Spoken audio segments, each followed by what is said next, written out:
I hope everybody had a chance to watch the stress testing section of the underwriting course. We really thought it's going to be a good idea to give you the video in advance so you can actually watch it once or twice, and feel free to ask any questions if you have relevant questions to that.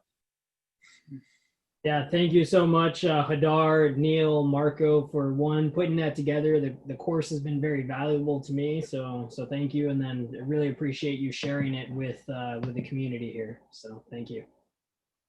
Sure. So welcome everybody. I'm so happy to be a part of this great group. And tonight we are really fortunate to have Hadar and NeIl join us and talk about stress testing deals, and we're so happy to have their expertise. So I'm going to go ahead and read both of their bios. So for NeIl, as part of the underwriting team, NeIl does more than add numbers. With passion for real estate investing, NeIl analyzes deals with meticulous attention to details.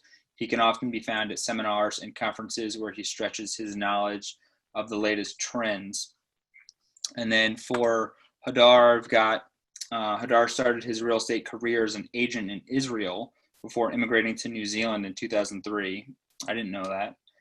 Spending the first 3 years educating himself and trading real estate while working at the vineyards and orchards of central Otago, New Zealand. With nearly 2 decades of full-time real estate experience, Hadar specializes in long-distance, out of area, and out of the country investing, and is an asset manager with MFI Holding.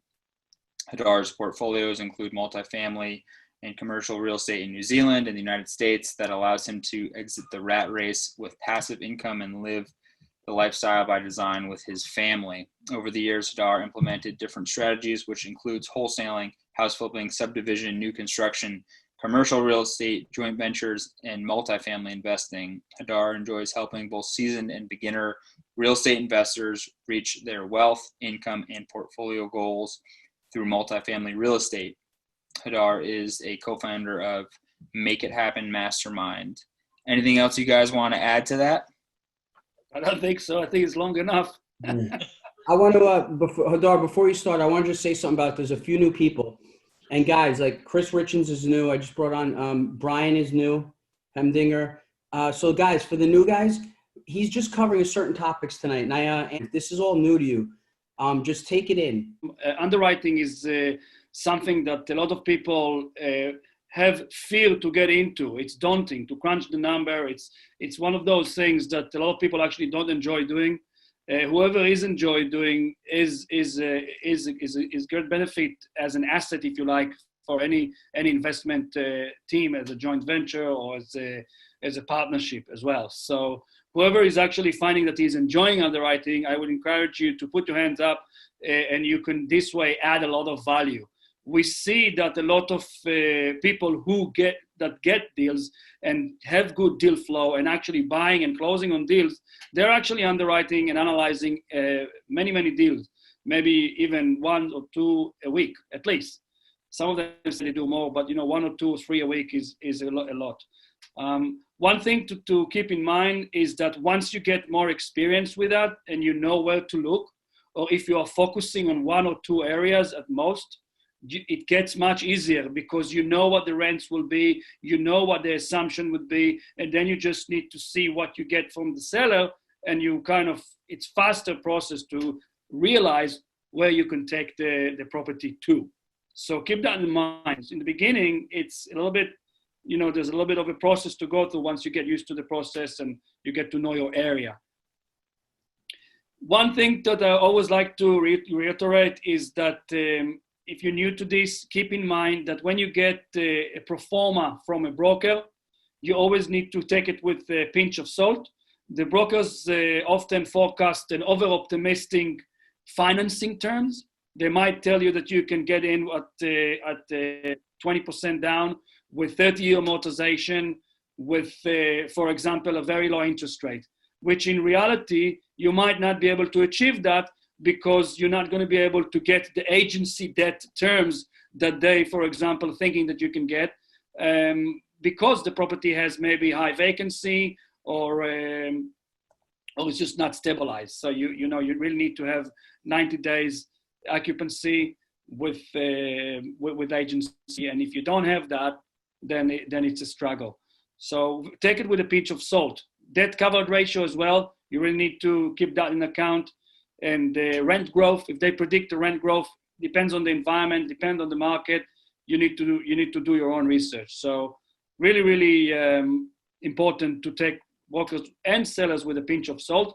And another very important point, it's the operating budget.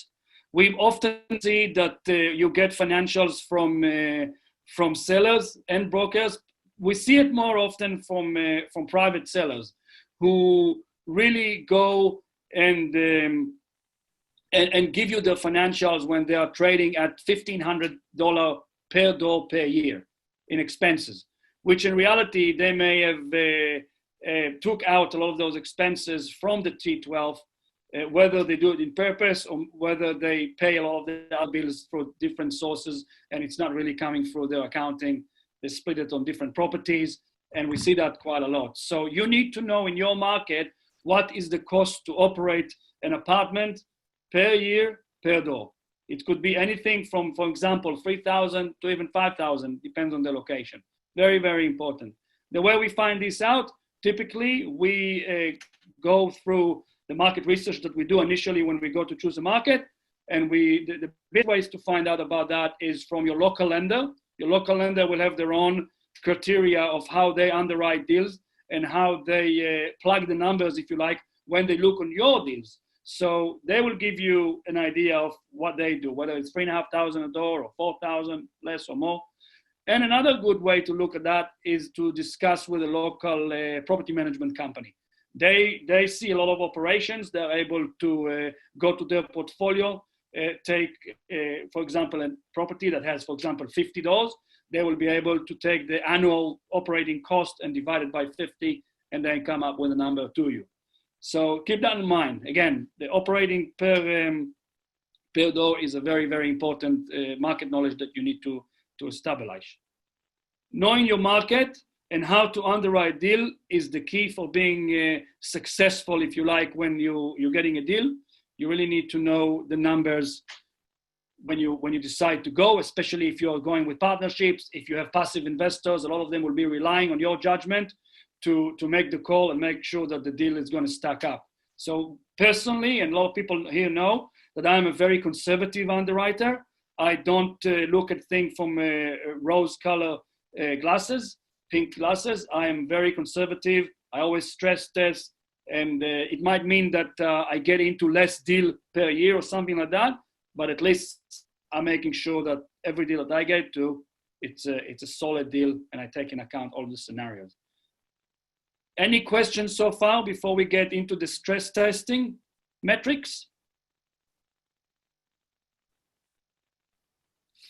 Okay, Fernando and Jesse, just to let you know, I don't read the chats. So if there is any question if anybody wants to post it in the chat, please feel free, and perhaps Jesse or Fernando or Anna could just raise their hands and I can stop talking and answer a question.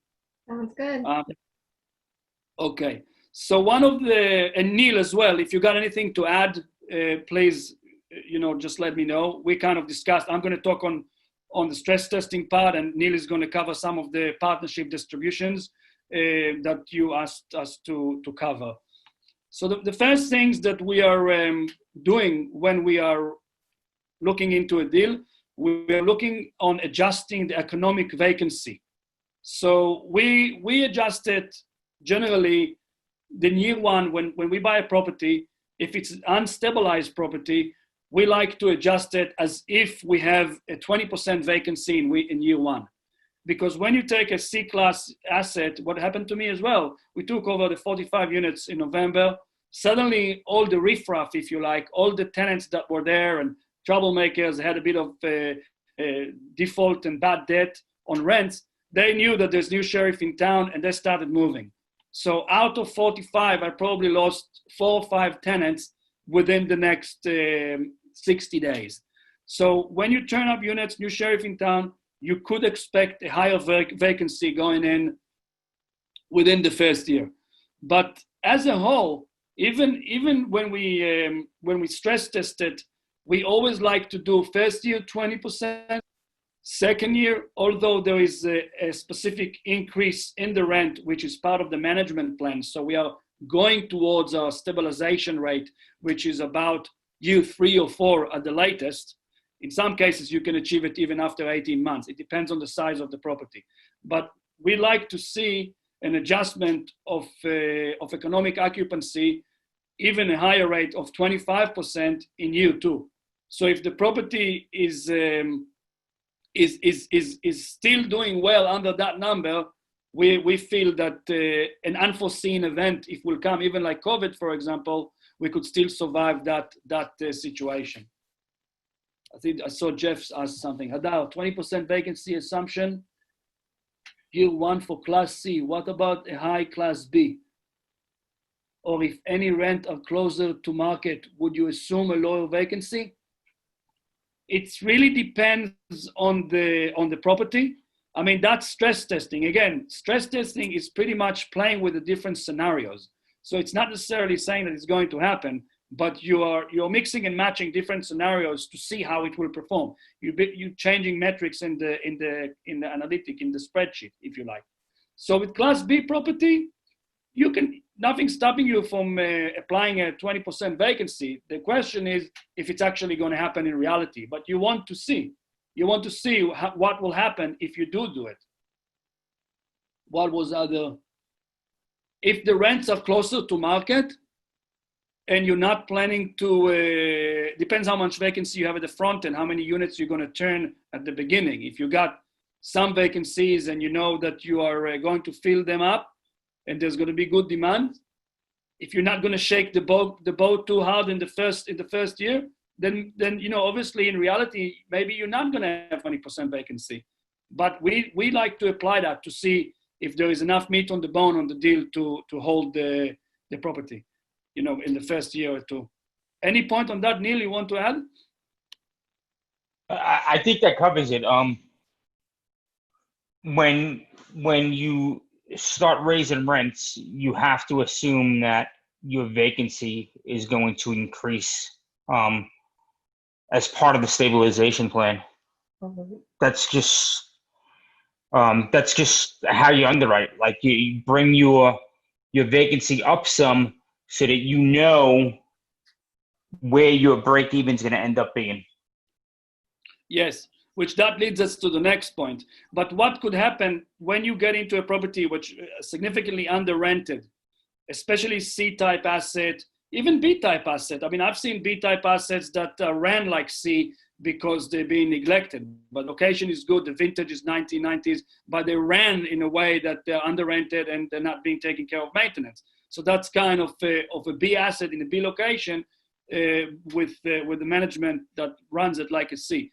So in that case, I think it's really, really important to take in account that if there is a significant rent increase of $100 or more per month, and you're going to start to go to all those tenants and start telling them, hey, I'm increasing the rent, then you might have an exodus, if you like, of a amount of residents that would leave, because some of them not going to want to pay that $100 or more. The key is to take a tenant preservation approach in our view. So as you know, we're doing a lot of outside, if you don't want street appeal, things that would be sufficient for the tenants to feel that you're doing work on improving the property as a whole. For example, a picnic table, dog parks, community signs, painting outside, that's things that everybody can enjoy. So we do that usually at the front end when we renovate a community. So now we're showing them that we are taking care of the place. We're even putting some fencing. We're doing a lot of work on outside. And then we are methodically starting to work on vacant properties, vacant apartments. And the existing tenants, we usually go in with them and we agree with them on arrangement of, for example, hey, your rent is about, in reality, for example, my latest purchase, 2-bedroom, $450 per month, market rent close to $600, market rent $600, $150 upside.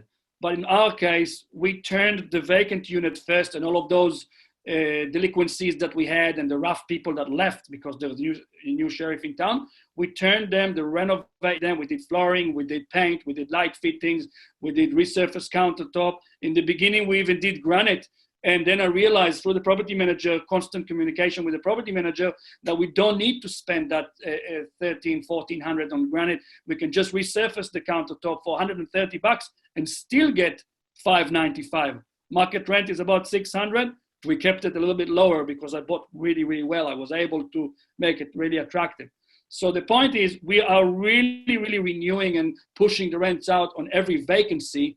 But with the existing tenants, we go to them and say, hey, you've been here for 4 years. You know, we are able to not give you the full increase. We're going to increase it by $100 from $450 to $550, but we're only going to do this increase in 3 months' time. So you're going to have 3 months or 6 months in some case we did of the same rent, and then we're going to sign you in for another 18 months fixed lease. And in the 95% of the time, the residents were really happy. And we went in and we just did some things like USB outlets in their kitchen. We did the GFCIs together in the same package. And we did, for some of them, we did like new ceiling fans. So we give them a little bit, but we are able to retain it and increase the rent, not by 150, but by 100, with spending not as much as a full unit turn, just a basic. And we save a lot because they are very happy. A lot of them stay. So this is a strategy that we use. Yes, Marco. Guys, what Hadar doesn't say, because I'll say it for him because he's very modest, and on the property that he bought, he is very conservative, and that's good. And Jake and Gino, I think when I go over a lot of deals with the students, like Jesse's got a deal, and he told me what the percentage of cash on cash was the first year, and I think it's going to be 2 to 3% more because Jake and Gino teaches to be conservative. All right. So one thing he did, he takes his time. Hadar's not worried about owning 1,000, 2,000 units. He wants 50, 80, 100 good units. This deal that he bought, he took his time on it. He got the right price from the owner per door. This thing's going to cash flow 20 to 50% a month. And I know exactly what it is. I kind of want to get to, but he hit a home run with this. And the reason he did is because he took his time on it. He passes over a lot of deals that are 6%, 8%, 10%, because it's not for him. They're not bad deals. You know, a lot of people get into the deals that are 8, 10% because they're still a good deal, but he's very patient and he's looking for that one deal a year. He doesn't need 5 deals a year, 4 deals a year. He's looking for that one deal a year with the meat on the bone. And he doesn't mind not taking a draw for a whole year, which he hasn't. He's going to refi this property and he's going to refi $300,000-$400,000 out of this property that he put in at the end of this year. But I mean, so it's people are saying we can't find deals. You can. You got to be patient. Sometimes you got to pass on some of the deals, even just because you can get an accepted LOI doesn't mean that it's a great deal. You know what I'm saying? Because people are paying a little too much. So even if it takes you 4 or 5 years, guys, it doesn't matter. Be patient. We're in the game for the long run. So even if it takes you 4 years, you find that one deal that gives you a really good return, and it's going to be there in these next couple of years. So go ahead. Yes. The key is your strategy. So what is your strategy? My strategy is the velocity of money. So I basically want to get into a deal, like Marco said, that has enough meat on the bone that allows me to push equity, to create equity and create cash flow and recycle. The refi and roll strategy, which Jake and Gino talk about and we teach, is basically you want to be able to recycle your deposit out so you can continue investing. If you buy a deal that doesn't have enough meat on the bone, you're not going to be able to build that extra 30% of equity, which will allow you to recycle your money out and continue investing. So that's my personal strategy, and that's what I'm focused on. And it took me 18 months of negotiation and working on this deal. If you're interested to hear more about it, there is a podcast, Mover and Shaker, I've done with Gino. It's there. So the next point that we look into underwriting, which is a very, very important point for me, it's one of the most important points of underwriting, is the margin. Margin is also called, we call it the break-even point. So basically, it's how much economic vacancy you need to have, or you can afford to have, if you like, until you break even, until you actually need to bring money from your bank account, from your personal saving or whatever, to prop up the operating cost, including the loan cost of the property. So we like to see it at a minimum of 30%. So pretty much 30% economic vacancy. And we stress test it in year 1 all the way to year 5. And the reason we do it at year 5 as well, or even year 3 and 4, is because when you get a property and you stabilize it and you're going through the refi and roll process and you manage to pull all your money out, so there's no more, if you like, cash left in the deal, you increased your loan. So you basically, your loan is being topped up so you can take your money out. I want to make sure that I'm still at 30% break even when I pulled all of my money out and I increased the loan. At the same time I increased the loan, don't forget, I also increased the rent. So that goes hand in hand. And that's why it's so important to have enough, if you like, loss to lease upside in the rent for me to be able to apply this strategy. It's all about the NOI, as you know, it's all about the income. The more income, the more equity you can build up, and the more cash flow you're going to have. So for me, the most low-hanging fruit in a deal is having a property that has upside in the rent. That's very important. And another important point is to mention that when I personally, and that's something that it might be other people do it differently. In my case, when I underwrite the deal, I don't take into account a lot of the ancillary incomes. So I don't count on pet fees, and I don't count on moving fees, and I don't count much on laundry fees and those things. And the reason is that it fluctuates. It's not something that could every year will be the same. I like to count on the rent that I received, on the contractual income that there is through the leases that are signed. Everything on top of that, for me, it's cherry on the top. It's a bonus. Point number 3 that we are playing with, which is very important as well, is the amortization. So when you go into a deal and you are, for example, you can choose between, there are options, as you know, 15 years, 20 years, 25 years, and 30 years. Let's start from the 30 years. 30 years, typically, agency debt, hard loan, even 40 years, 45 years, different color of fish.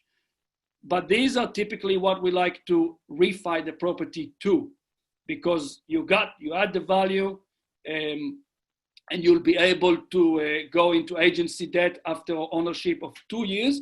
They will give you the max's leverage, which will be 75% to 80%. You need to own it for season, typically right now, from Will Coleman, 2 years. If you go under 2 years, they might only give you 70%. So to maximize the best terms, which are agency, which is typically the higher amortization and the lower interest rate and fixed for 10 years, that's something that we want to go long-term, and we want to have it as the refi strategy. And of course, if it's a value-add property, you're not going to be able to buy with agency a property that is, for example, 80% occupied or even 90% occupied, but not for 90 days. They want to see 90 days occupied at 80% minimum. It's very, very important. So 30 years, typically, I don't underwrite at 30 years. I do underwrite in the range of 20 to 25% amortization. And the reason is because most community banks, which will help you to get into a deal, which is a value-add deal, much faster than agency debt typically, they'll lend you at 20%. 20% is off the shelf. But some of them will give you 25 years, keep saying percent, years. 20 years. Credit unions typically are more flexible than banks. They're regulated a little bit differently. I found that they are more easier to take them into 25 years amortization. Now, some lenders, if you're buying a property which is 1960s or older, they might, and it needs work, they might not feel comfortable to lend you at even 20 years amortization. So you need to check with your lenders that they will do that. Otherwise, they might want you to borrow the money at 15 years amortization. So understanding and having the conversation with your lender at the front end before you even start underwriting is very, very important. You need to have those relationships laid, and you need to know their appetite and their approach to that. So this is a relationship that we teach as well, always to cultivate the relationship, not just with broker, but also with lenders. Very, very important. So we touched about the vacancy, economic vacancy. We touched about the margin, which is very important. And now we touched about the amortization. So again, 15%, 15 years, 20 years, 25 years, and 30 years. Typically, we underwrite between 20 to 25. And when we do the refi as well, we adjust it as well to anything from 25 to 30 years amortization, because we know we can do it, especially if we're going with agency. The fourth metric that we are using is the performance of the asset on long-term principal and interest. So the interest only, if you like, is only a component that typically you get at the beginning. The bank is doing you a favor that you're only going to pay interest only for the time that the asset is not stabilized, that is not in its best in terms of generating the most income. Once the stabilization period is finished, the bank will want you to start paying principal and interest. So nowadays, we do the long-term P&I at around 4.5%. You could I know that they are loan at 3.8.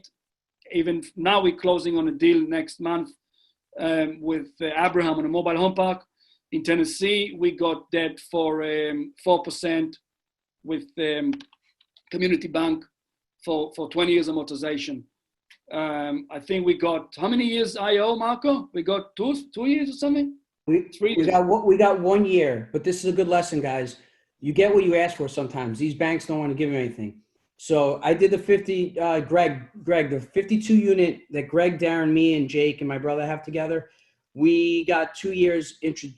Jake got 2 years interest only from MCB Tennessee, and the only reason is Jake asked for it. He wanted to give us 1 year, but Jake we know Mike really well, so he's like, Mike, give us 2 years. You have to give us 2 years, and he gave us 2. I think, Hadar, on this one, we got 1, but I told Abraham to go do the same thing. I told him, tell the guy, come on, give me 2 years. We have more deals coming. So he might give us, I think he gave us a second year, but it might be only, even if it's 1 year, the deal it doesn't matter. I think he gave, and it all comes down to relationship, guys. You know, community banks, it's really about relationship, building them earlier, and working with a bank that when they go to a committee to make a decision on a loan, if there is a big committee of 15 people, it's harder to make a good decision for your favor, opposed to a bank that it's only maybe the regional and another branch manager, if you like, commercial manager, and your commercial manager, 3 people discussing and approving. To be honest, Hadar, 1 sec. If you guys as a team, your partnership can make a nice big deposit into that bank, I'm talking, even though that money's going to get invested, once you make the deposit into that bank, you have leverage with that person.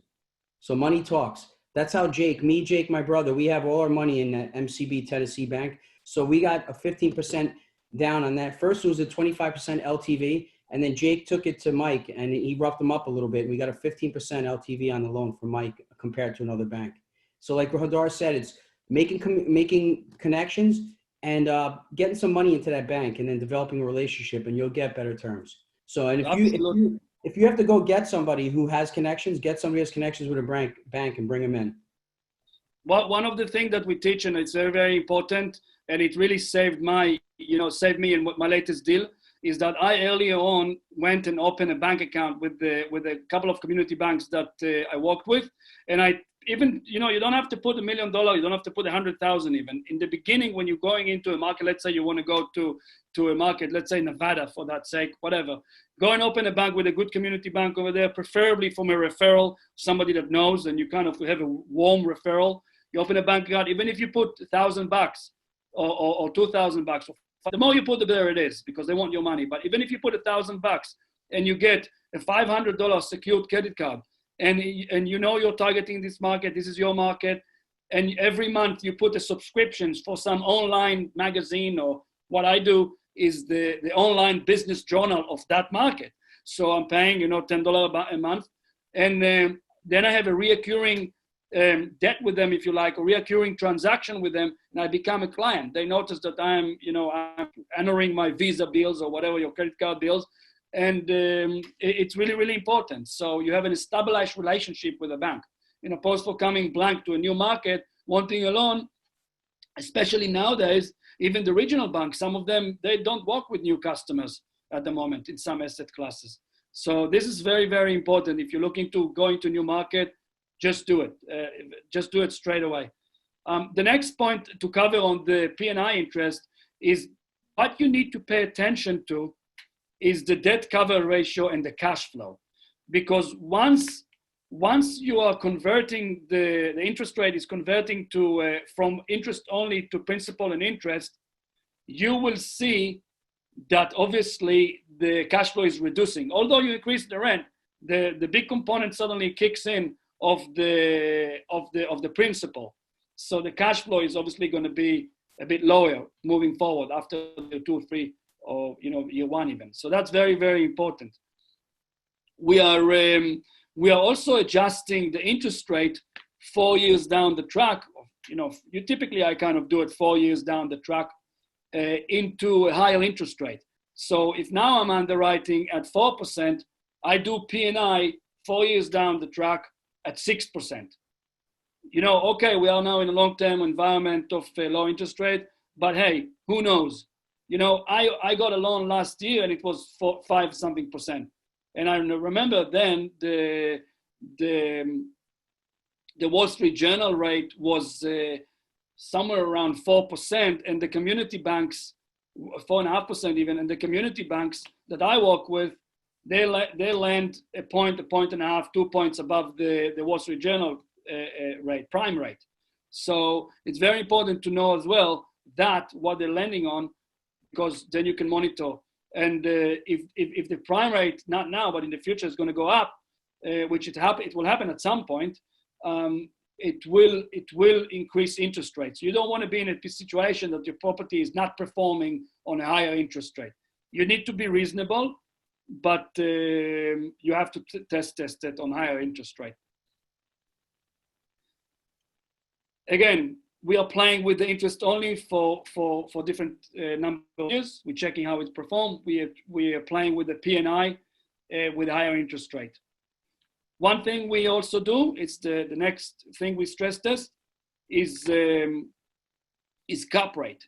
So especially when you go to refi, or if you're going to sell the property, I stress test the property at 1 to 2 points above the market. So if your market is 6, what happens if it's going to be 3 years down the track, or 2 years down the track, or 4 years down the track at a 7 cap, for example? And we got in the MIH Mastermind Underwriting Course, we have a special tab, a special section that NeIl created, and it's an awesome section that allows you to look at how the property will perform in a specific time frame with a different cap rate. NeIl, do you want to touch on that briefly, maybe just to share? Because it's a great. Yeah, sure. So we have a tab, and it just breaks out the cap rates from 5% to 9% on a cap rate, so that you can see exactly where, depending upon what year you're forecasted to stabilize in, and what cap rate, exactly when the optimal time would be for you to do a refi enroll. And like Hadar said earlier, we base that upon pulling all or a very large percentage of our money out on that refi. So essentially we're in the property for no money. And that tab just does it. It's already laid out. It already pulls the information for you. So it's already laid out. So you just go to that tab and you look and say, all right, year 3, I'm predicting the cap rate's going to be a 7 cap. Will that work? And depending upon what your acquisition costs are and everything, and your loan and everything, it'll tell you whether it's going to work or not. Yes. And it's really good because it shows you your best line, like all-in cost, and how that's affected, but how much you can pull out of that all-in cost over a period of time with different cap rates. So it's really great, unique tool. Jim is asking, why does it seem that your cap rate is higher when you purchase a cap rate? It seems to me that the cap rate will compress after the property is stabilized. Yes, it's true in theory, but it's also, that's what we're doing. We are stress testing. So let's say you bought the property at market cap. Let's say you take the actual number and you bought the property at 7 or 6 cap. Then you stabilize the asset. You know, if the market is improving, maybe the cap rate will compress. If you're still in a situation that you're in the same market, but if the condition of the market and economy situation is worsening, then maybe you're not going to be able to receive, let's say, a 6 cap for your property anymore. So maybe even that you stabilize the asset and you increase the income, and you're supposed to have a better value, because even if you apply the same cap rate to a higher income, obviously it should be worth more. But you adjust that by increasing the cap rate. So if you increase the cap rate, whatever you're supposed to build, that extra income will shrink because you're calculating the value on a higher cap. Does that make sense? Kind of. So I know, Jim, you joined the mastermind, and as you know, you have free access and you get the underwriting course. So right. Things will start making more sense when you go through the course. And it's really, that's why we did it. We encourage you to go through the course. It will really explain how it works and how it affects things. Guys, when you buy a property, and in my case, my market cap rate is 7, for example, where I bought it. And I bought it at 4.8, kind of 5 cap, because I bought it for that because the property was 30% below market rate, and it was close to 30% economic vacancy. So there was very little income that the property was generating. So if you take whatever the property is generating, and Jim, that's one of the sessions that we do, financials, mom and pop financial in the underwriting course. That's the first property that's based on my property that I bought. So it's covering that exact point. If you take that minimal income or that reduced income that the property is generating, and you divide that to what I'm paying for the property, so it sounds like I'm paying, let's say, call it 5 cap or 4.8 cap for the property. But the entry cap rate is not as important as your stabilized cap rate, as where you can take the property to. So that will be all in cost after the renovation, after you invested in the property, divided by the income on stabilization. That's what counts. That's the cap rate that counts, because that's your true return. If the property is 30% vacant and has 30% under market rent, of course it's going to be, you're buying it for a low cap considering the market. They're not going to sell it to me at market cap rate 7 based on that very low income, because that means that I'm buying the property for like 700,000 or 600,000. That's not going to happen. I'm not going to buy in that area for like 10,000 a door or 7,000 a door. So I've still got it for a great price, for 20 something a door, but just explaining that when you're buying a distressed asset, your entry cap rate might be very low, but it doesn't matter because you know where you can take the property to. When I'm looking at refinance, I'm looking at fair market value, which will be the NOI divided by, for example, 7 cap, 7.5 cap. But when I'm doing stress testing, I'm also checking, hey, now I got this NOI, I got the net operating income that I achieved through stabilizing the asset. What happens if I take that and the market conditions are not that great? We have a global financial crisis, and I get only 8.5 cap. How would that look? Would I be able to refi my money out or not? So that's pretty much what it is. It just changes the metrics of the value of the property. That's all it is. And as more you practice, the more you learn, you study, you see the videos, you will be, it will come easier for you to understand. So I know it might be overwhelming, but don't worry about it too much at this point. Just get yourself educated. Again, we are also looking on, let me just read the question here. Okay. Again, we are adjusting the cap rate to see how it will affect if the cap rate's going up, an exit or refinance. We're also looking at how will the property perform, and we kind of touched on it before, but that's a very key element. How will the property will perform on 100% financing? So when it's getting to 100% financing, it means that you rolled all your money out, but you may have stabilized the asset. You got your asset to produce that higher NOI, the higher income. You increased the rent by 30%, took you 2 years or whatever. How would it look when you are adjusting the loan base, like what you own the property, to 100% financing, and you pull all the money out? That's very important, because if you refi and roll it, you want to make sure that it's still going to cash flow significantly with no money in the deal. Obviously, it's an infinite return, as you know, but it's very, very important because that's your end goal. From there, you lock the keys, you asset manage it, and you let it sail into the horizon for retirement, whatever you want, generating that passive income for you. You got all your money out, and as Gino said, is the holy grail. You know, it's just no money in the deal, cash flow. So that's a very important point. How would it do? We perform with 100% financing, no money in the deal.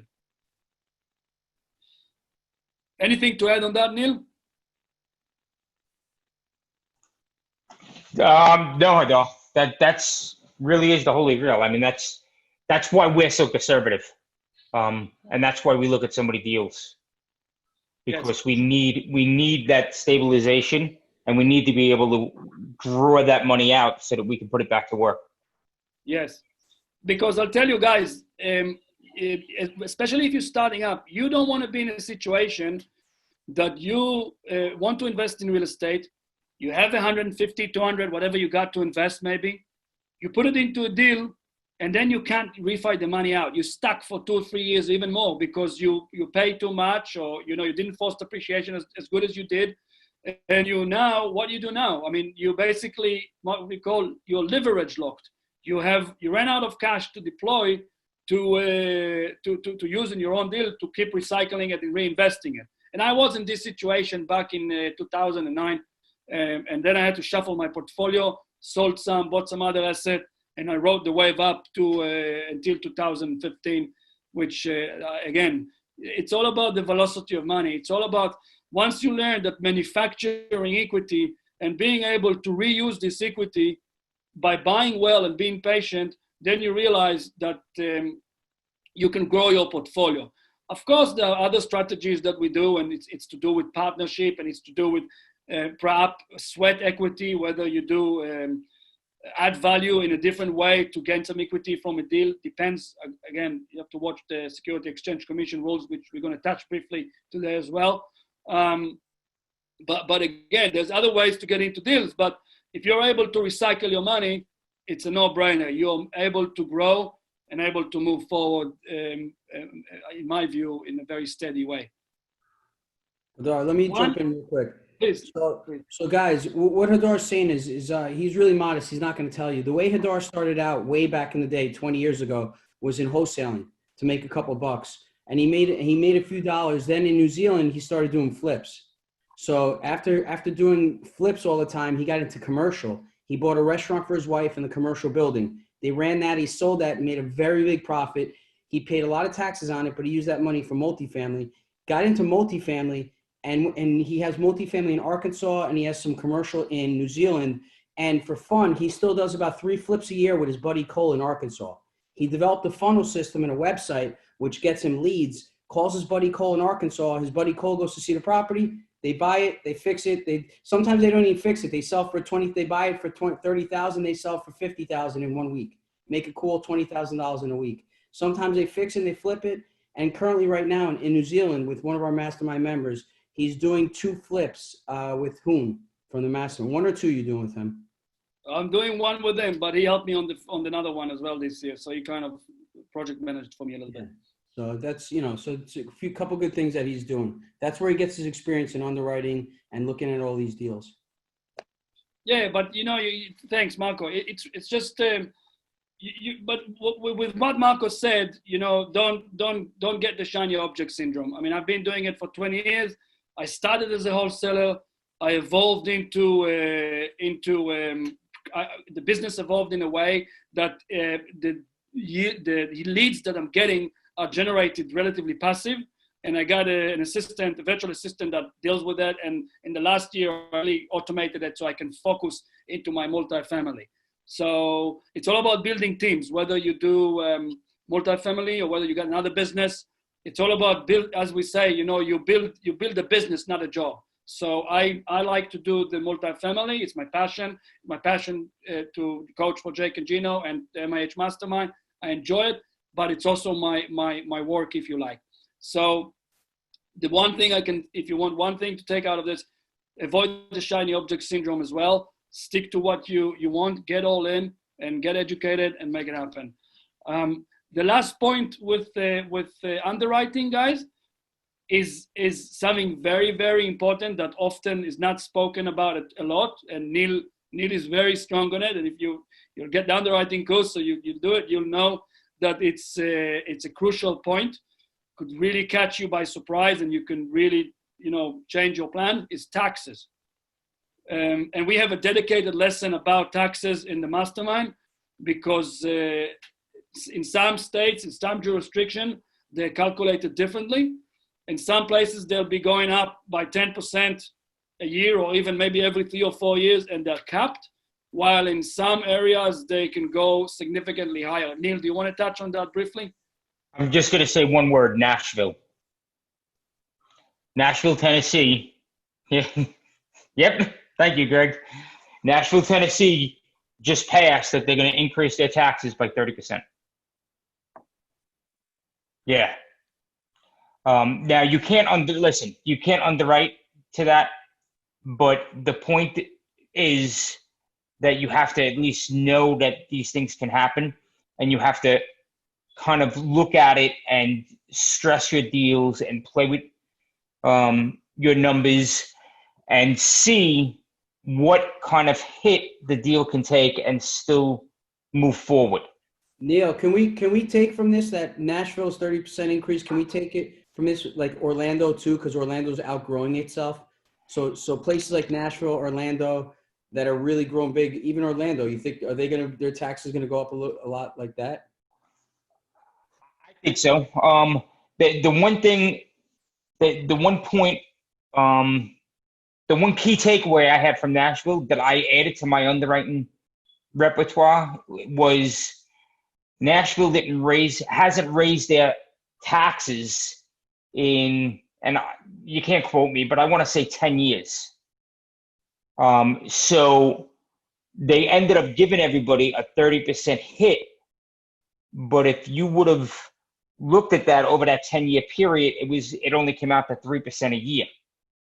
So when you have a jurisdiction that you're looking at and they haven't raised the rents every year, every 2 years, when I look at a market now and they haven't raised the rent in 5 years, I will incorporate into my underwriting.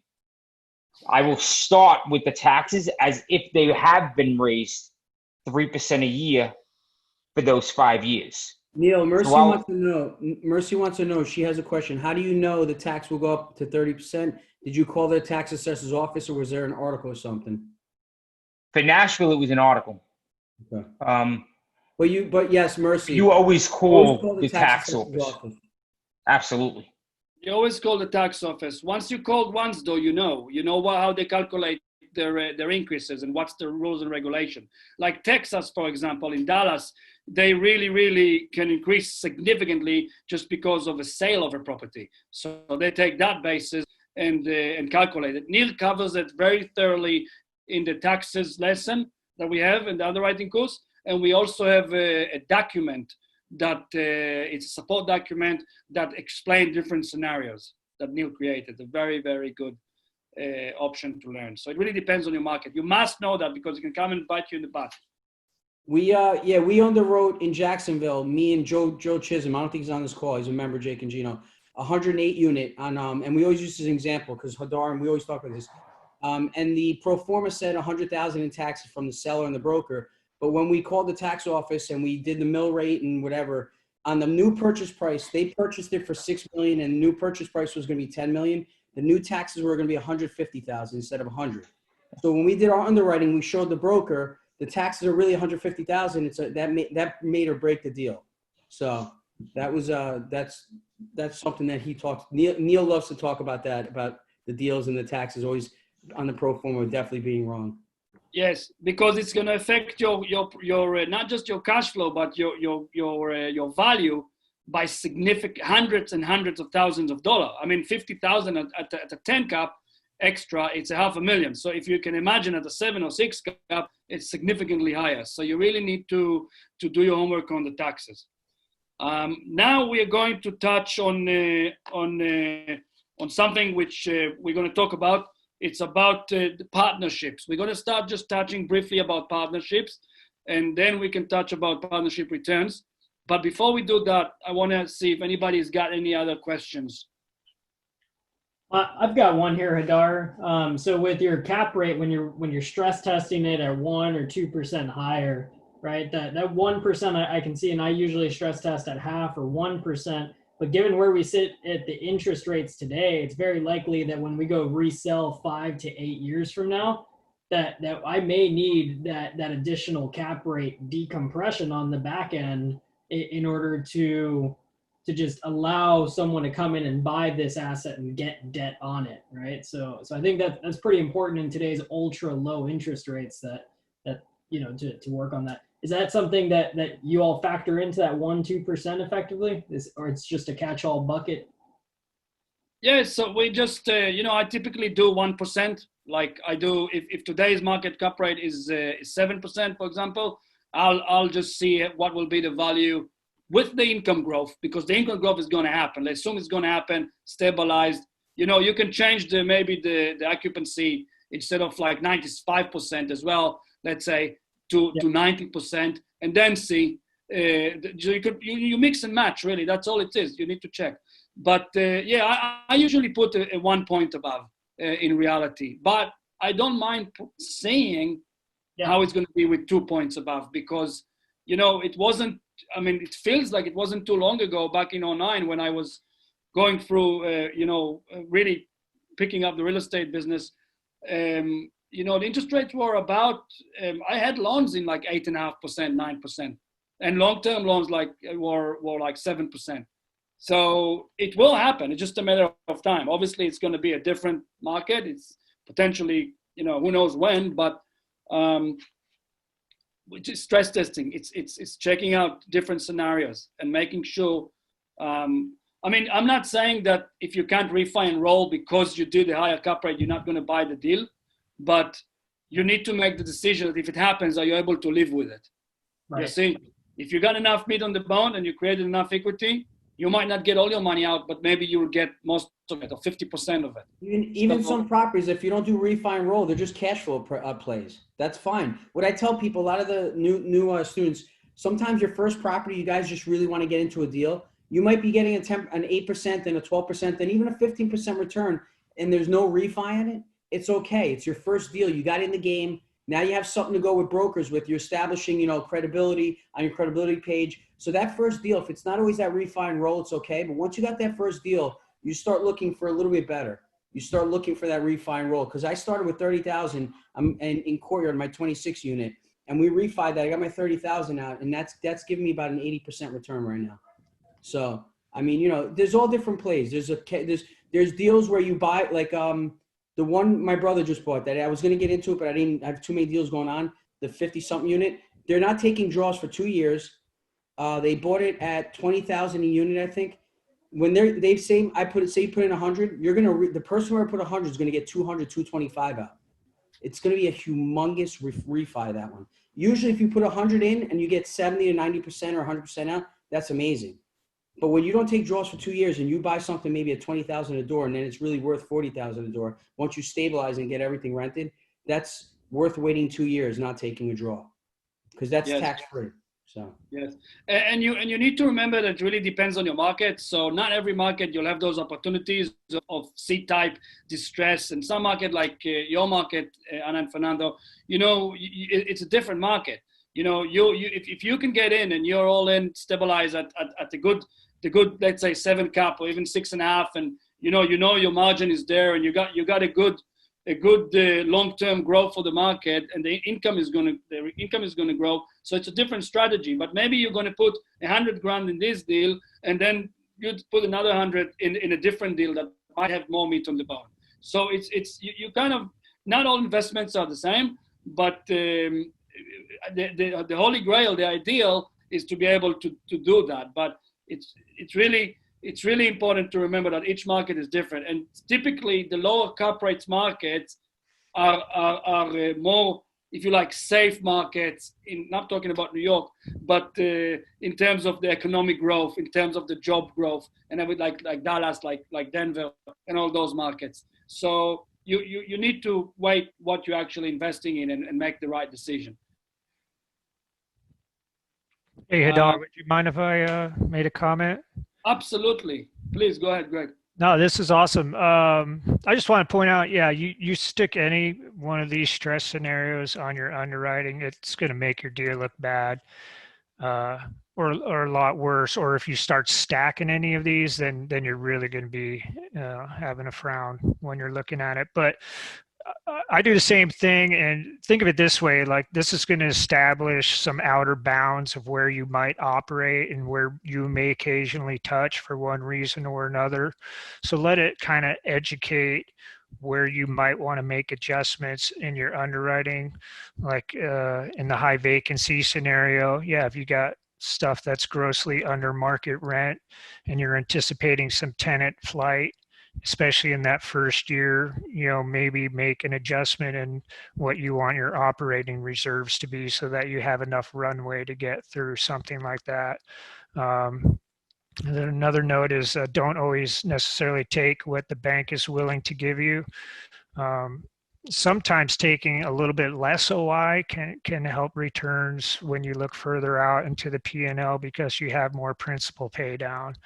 So just because you can get 24, 36 months LI, when you're looking further down towards having to refi or get new debt in 5 years because of your term, you might be better off having less interest only.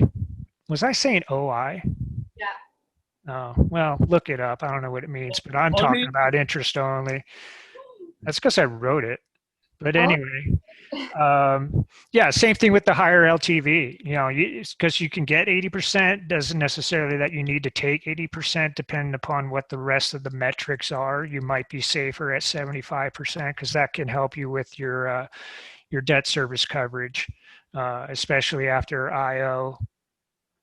You know, it burns off. You know, that IO burns off, and then you're getting into your principal and interest. That 75% might help your debt service coverage a lot better than the 80s. So the point is, yeah, take these things that wreck the deal, but then help to use the information to educate you on what your relatively minor or small band that you're very likely going to operate in most of the time. That's it. Absolutely. One thing to touch, which Greg is really spot on, is that, for example, I'm looking now to refi one of my property. It's fully stabilized, and we more than doubled the rent. So what happened now is that I'm ready to go to agency, but agency will not give me enough loan to value and amortization that I want. So what I need to do is I'm going to community bank, credit union in that case, hopefully.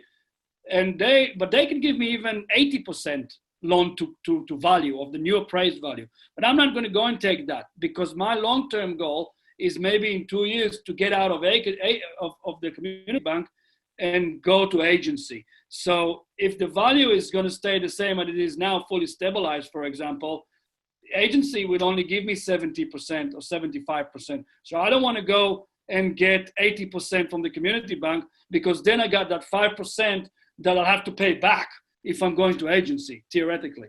So it's very, very important to think long-term as well. You don't want to go and push your LVR loan to value just because you can get it. That's a very good point, Greg. Thank you. Marco, do you want to say anything? No, so Greg's conservative underwriting, deal that we did together. I think first year was going to be conservative for the team. He said, first year guys are going to stabilize 6%, second year is a 10, third year is a 12, fourth year is a 15% on this deal that we were doing.